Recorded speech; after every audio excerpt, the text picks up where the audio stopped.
Tune in and listen to the Injured List podcast, proud new member of Belly Up Sports and the Belly Up Sports Media Network, hosted by me, Brian Scott. I'm a licensed full-time physician assistant in orthopedic surgery and sports medicine. I break down the latest in injury news regarding your favorite professional athletes each week throughout the year. I have all your major sports covered, from the NFL, MLB, NHL, MLS, and MMA. There is not a sport or an injury that I will not cover. Get the most up-to-date info in easy-to-understand non-medical language so you can make the better decisions when placing your bets or setting your fantasy lineups each week. Check out my website at theinjuredlist.com, where you can message me ideas for topics or questions, and listen to previous episodes where I interview former athletes and healthcare professionals to talk about their experiences with sports injuries.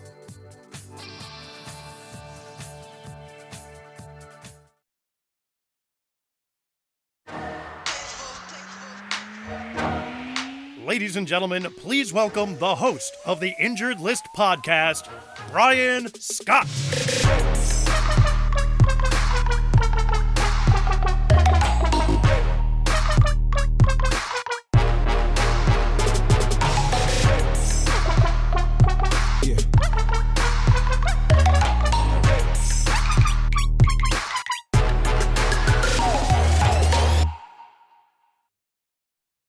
Hey, what's up, everybody? Brian Scott, host of the Injured List, and thank you for joining me.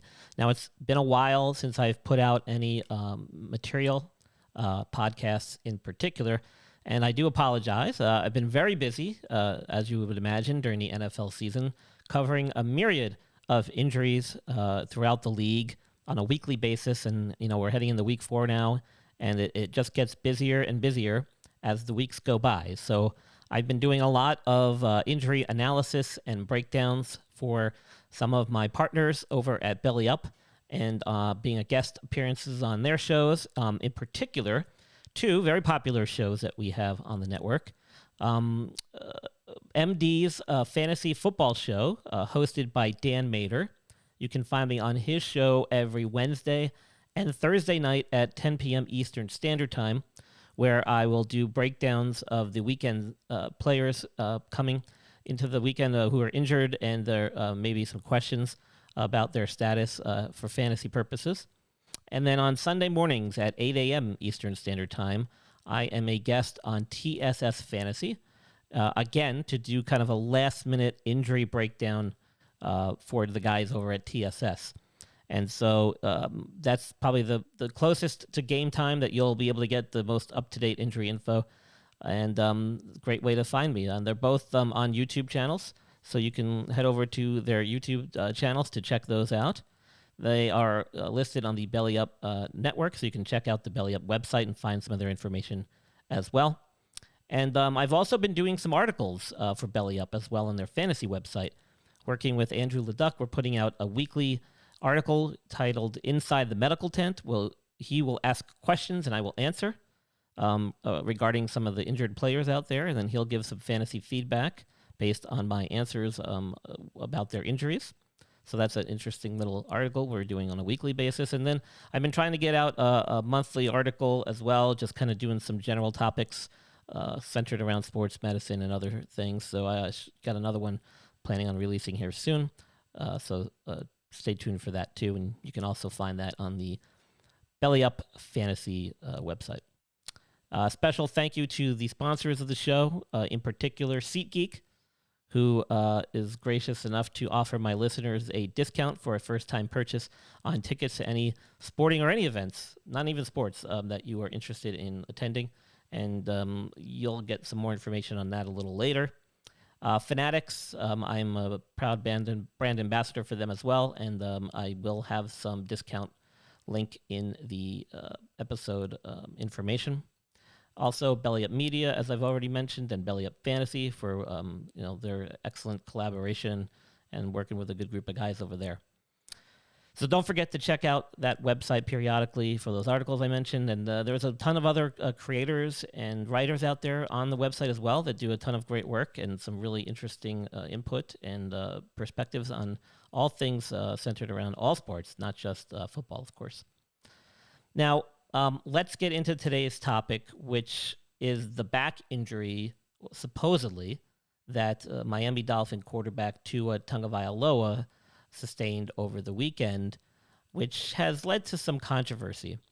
And I'm no stranger to this when it comes to controversy surrounding concussions and players returning back to sport. It's something I've dealt with throughout my career, not only now that I work in orthopedic offices and do surgeries, but also when I was an athletic trainer, having to work with collegiate and high school football players. It was always a challenge to make sure you stuck to the protocol and didn't let your personal opinions get in the way, and also didn't let any outside influences from coaches or athletes sway you in your medical decision-making process. And so that's kind of what we're going to get into a little bit here. Now, the mechanism of the injury in Tua's case was a direct impact of his head to the back of the ground. He was pushed by the defenseman, and we've all seen the video. I don't need to replay it. After he let go of a pass, he was shoved to the ground, fell backwards, landed on his backside, and then his back of his head slammed down on the field, on the turf. And right away, when he sat up, he kind of did one of these little head shakes. You could see him kind of grabbing at his helmet. He didn't appear to lose any consciousness. Not that you need to in order to have a concussion, because you do not. And got up, looked a little disoriented perhaps, and then kind of stumbled his way toward where the huddle was going to be. Had to be helped by some of his linemen who noticed him struggling as his knees kind of buckled on him and almost gave out. He almost fell. He might have actually even went to a knee or put a hand down again before the medical team finally came out to do their assessment. And so this is a good opportunity to review this assessment, which is public knowledge. It's up on the NFL website, which I'll show here. And this website,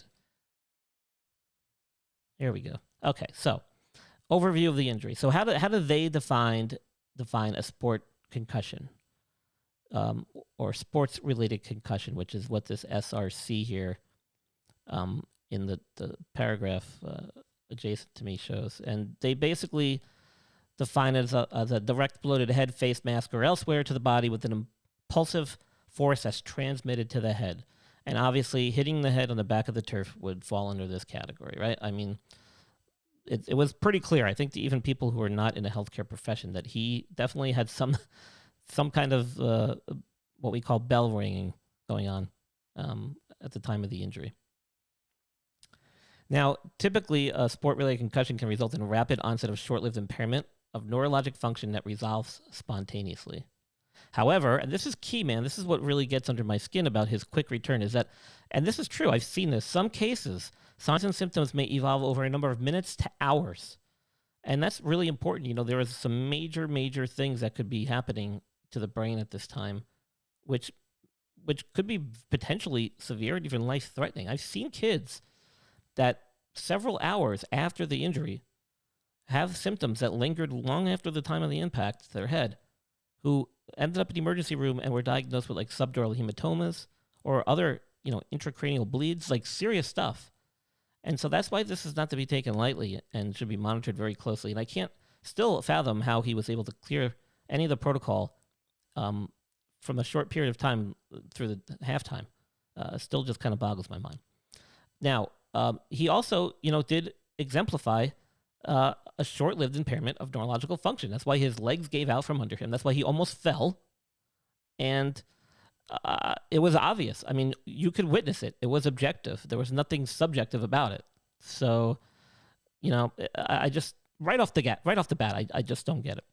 Now, these physiologic changes can be acute and present clinically, and they can reflect a functional disturbance rather than a structural disturbance. So you might not see bleeding from the head. You might not see any, deformity to the skull, like things like that. You might not see any broken bones anywhere else in the body. But neuropathically, you'll see changes, right? Confusion, disorientation, blurred vision, and some of that is subjective.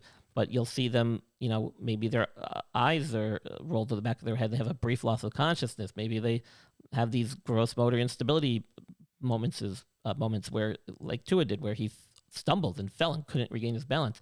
Another classic sign of this was a few years ago when Daniel Jones had a similar injury as he was trying to get into the end zone against the Cowboys and had a helmet-on-helmet collision. He tried to stand up and run back to the huddle and nearly face-planted because his legs weren't kind of working. So, I mean, it happens.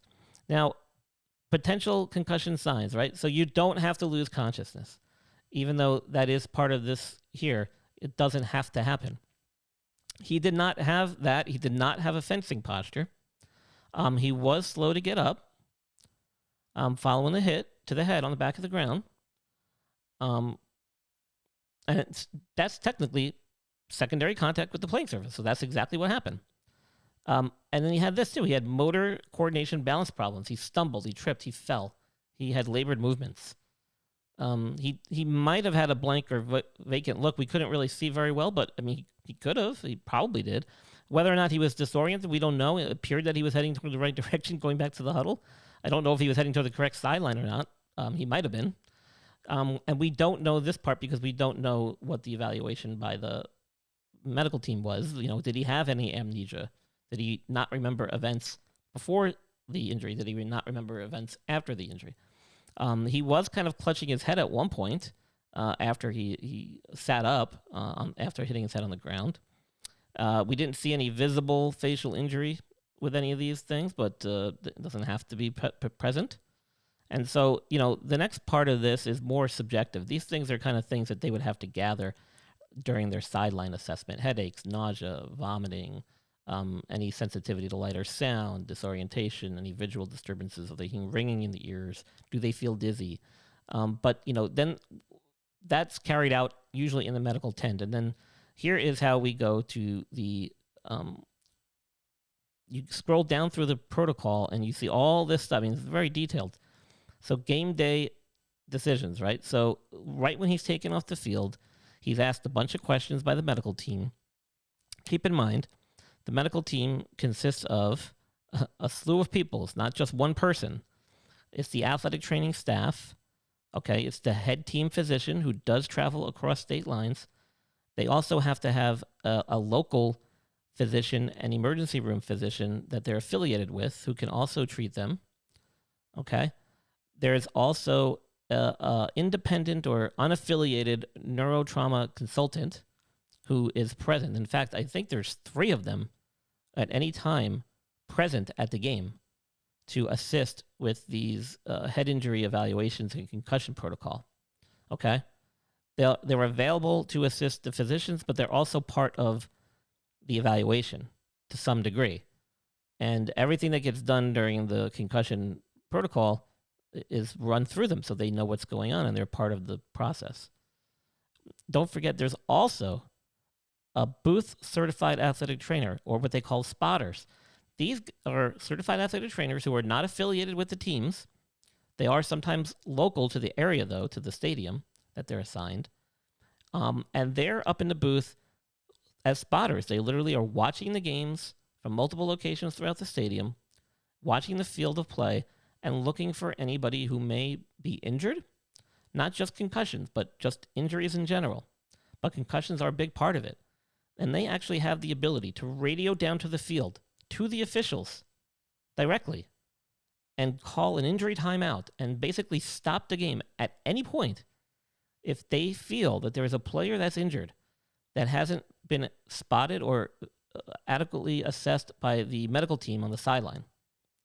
And they can actually have that player removed from the game if they are concerned about the health and safety of that player in order for them to get evaluated. And it's a medical timeout, and it has happened. In fact, I can't remember if it was last year or the year before, but this did happen late in the game to a pretty high-profile player, a receiver, I believe, and I can't remember which team off the top of my head, but what happened in a very close game toward the end of the game, and these guys, these spotters, have the ability to do that. Okay, so these are all the checks that are in place to make sure that guys don't prematurely get returned to a game or can at least be pulled out and evaluated if there is any concern about potential head injuries or any injuries for that matter. Now, once the player is evaluated, okay, they have some things that are automatically basically what they call no-go signs. So That's this paragraph here. If a player exhibits or reports any of the following signs or symptoms of concussion, he must be removed immediately from the field of play and transported to the locker room. Okay? That's it. That's the first sentence. So Tua did. Tua had this. He had that gross motor instability. That was observable. That was not subtle. He almost tripped. He almost fell. He stumbled trying to get up and walk. He shook his head. Okay? And the unaffiliated neurovascular consultant should have been involved in identifying this happened to him and involved in the sideline evaluation. And it should have been determined right at that point that he had a concussion and may not return to practice or play on the same day under any circumstances. Right? It says it right here.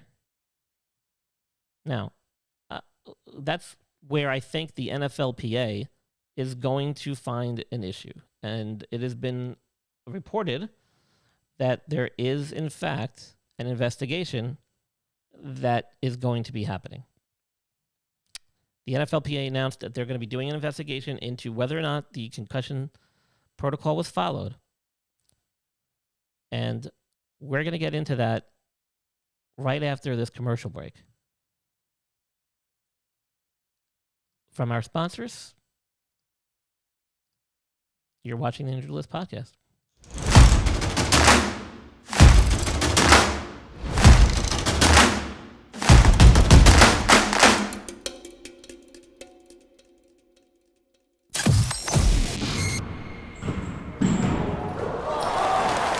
This is the Injured List podcast. Thank you for tuning in.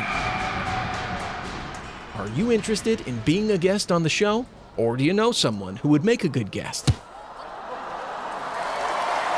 Want Brian Scott to be on your show?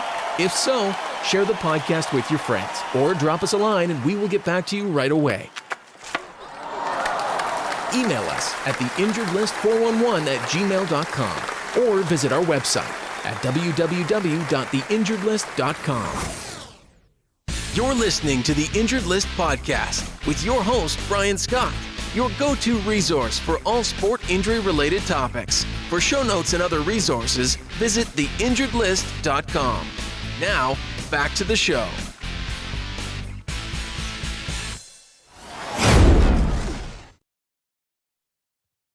Special shout out to today's episode to SeatGeek. We recently partnered with them to become a brand ambassador. What does that mean? Well, for you, it means you get a special discount when you make your first ticket purchase with SeatGeek. With my code, InjuredListPod, you will get $20 off your first purchase with SeatGeek. SeatGeek is a ticket purchasing app that takes all the confusion out of buying tickets to your favorite sports, concert events, and more. They score each ticket on a scale of 1 to 10 to help you know if you're getting a good deal. Green is good, red is bad. My followers get $20 off their first ticket purchase using my code, InjuredListPod. Click on the link in the show notes and browse for your favorite events. Your next big night ever is waiting, and they have the tickets.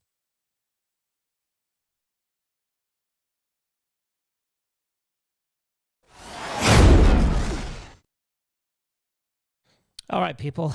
Let's get back to what we were talking about. So listen, why did the NFLPA decide to get involved? Well, the NFL has gone through extreme lengths to try and solve the concussion issue, to try and help prevent against CTE, this chronic traumatic encephalopathy, which has been associated with several high-profile NFL players who either committed serious crimes or have had suicides in the last few years. And they've done a lot of work to try and prevent this from creating basically bad press and, costing them fans, which in turn costs them money. And I'm sure part of it has also been about maintaining player health and safety, of course. I don't take that away from them. So this is a big deal. It's a big deal if this wasn't followed. And the NFLPA has to watch out for the player's safety and health. And so they want to know, and they want to make sure that there was no finagling of this protocol, that it was followed to a T in the best interest of their player. So apparently this is going to take about a week or two to be completed, so we might not know anything just yet. In the meantime, Tua has been listed as questionable on the Dolphins injury report with a back injury, although they haven't given any specifics. All they said was that his back locked up on him. Whatever that means, I don't know, causing him to stumble and have all those symptoms that you saw on the field. And I can tell you, I have a TENS unit hooked up to my back right now. I blew out my back 2 days ago, and I did not have any of those symptoms.